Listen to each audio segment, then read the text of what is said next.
Parfait. Donc maintenant, ce qu'on va faire, c'est que on va faire quelques transactions selon le document PDF que j'avais demandé tantôt de télécharger, qui est le document opération tâche 1.17 que vous avez sur Moodle. Donc ici, on va commencer à partir de la page 2 de ce document-là. Ici, qui est la tâche 1.17. Par exemple, ici, qu'est-ce qu'on demande? C'est en date du 27 janvier 2018, afficher et de vérifier avec le corrigé s'il y a lieu là. Ici, les rapports suivants. La liste détaillée de toutes les transactions, la balance de vérification. OK? Donc ici, on va voir comment produire ce rapport-là qu'on appelle la liste détaillée de toutes les transactions. Donc, encore une fois, puisque vous êtes déjà sur Acomba, donc ici, pour produire la liste détaillée de toutes les transactions, vous devez aller dans comptabilité.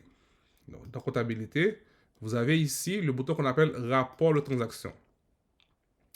Donc là, une fois qu'on est dans le rapport de transaction, ok, ici, vous avez plusieurs choix. Ici, dans mes types de liste. Type de liste, je peux avoir sommaire ou détaillé.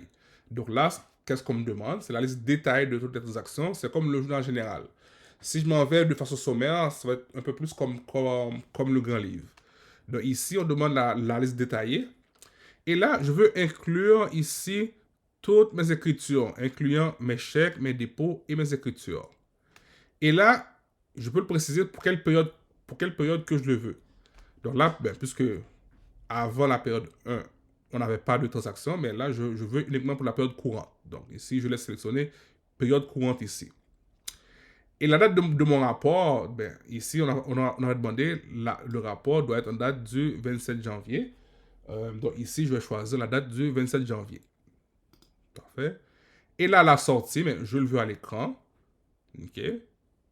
Donc, on voit ici, encore une fois, type de liste, détaillé, inclure, je laisse cocher ici tous les éléments ici, à moins qu'on me demande spécifiquement juste un élément ou deux éléments.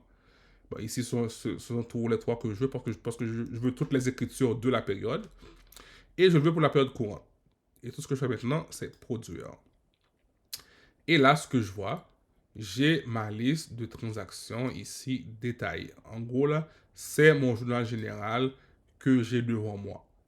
Okay? J'ai ici la liste des chèques, j'ai la liste de mes dépôts et j'ai la liste de mes écritures que j'ai fait dans Acomba pour le mois de janvier. Cette liste-là, vous pouvez donc l'archiver en cliquant sur le bouton archiver.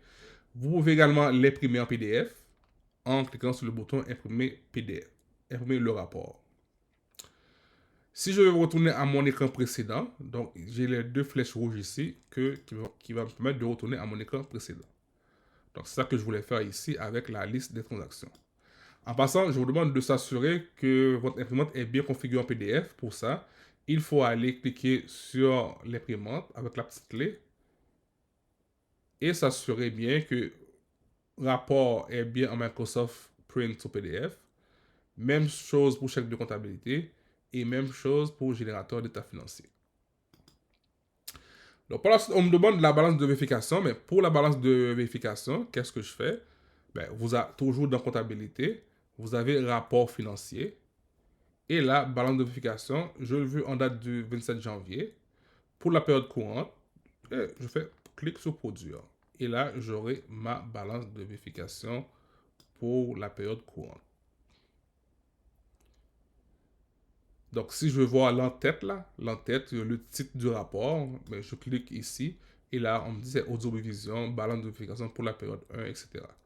Encore une fois, si je veux voir l'aperçu avant impression, vous avez le petit bouton à côté de l'imprimante qui s'appelle aperçu avant impression. Et là, je vais avoir mon aperçu avant impression. Donc ici, pourquoi comme des fois c'est bon de faire l'aperçu avant impression là, c'est de voir ben, comment que votre rapport va être imprimé. Est-ce que c'est bien centré dans ma page? Est-ce que mes marges ont bien été respectées? Ou sinon, il faut aller modifier vos marges. Et pour retourner à mon écran précédent, je fais la petite flèche rouge pour retourner. Donc là, je ferme tout ça. Et là, je viens de terminer la tâche 1.17.